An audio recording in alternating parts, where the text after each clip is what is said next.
10 people, amongst them foreign nationals, have been detained over a 66 million Kenya shillings gold syndicate in Nairobi.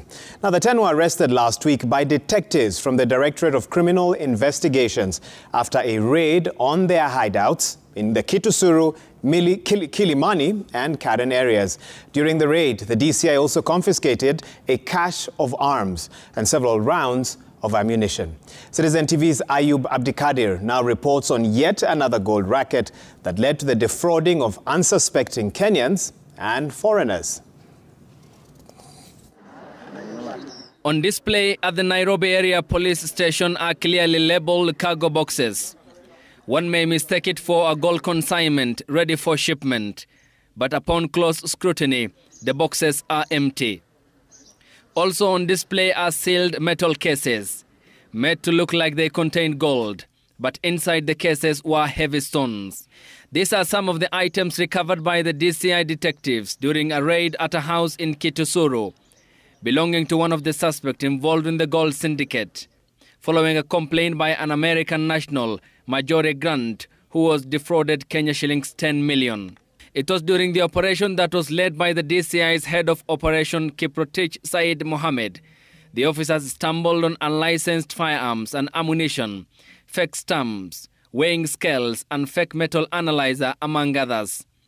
The agency suspects the firearms were used to commit crimes. During the operation, the officers managed to recover some of the items you see here, including exhibits like firearms, ammunitions of various calibers, and various paraphernalias that are used to carry out these offenses, including what we believe to be fake gold nuggets, imitation transit cargo boxes, the ones you see here, which people are told that they contain the gold, but in actual fact they are empty. The suspects, 8 Kenyans, 1 Indian and a Greek citizen, were arraigned in the afternoon before Senior Principal Magistrate Robinson Ondieki. An application made in court by the DCI's investigative officer Gerald Kamwaro and seen by Citizen TV listed the suspects as Samuel Wadhika Gadhuru, Moses Otieno Okech, Patroba Odhiambo Tobias, Elisha Mbadi Kimbero, Teddy Samora Kowino, Ioannis Kaisarios, Mugabe Patrick Biriko, Seth Steve Okute, Bruno Otieno Oliende, and Collins Kiprotich Langat. However, the case of Samuel Gadhuru and Seth Steve Okute is what the DCI alleges could be a gold scheme that is meant to cover an underworld of illegal firearms. Samuel Gadhuru, despite having only 1 firearm registered, had 3 other unlicensed firearms, including assault rifles, which the DCI suspects could be used to carry out criminal activities. Despite possessing firearms registration number A111-56641, that is 6-saw pistol, Gadhuru had other unlicensed firearms, including submachine gun model 1982 RO635, Seska pistol with 15 rounds of ammunition, and Gilboa assault rifle.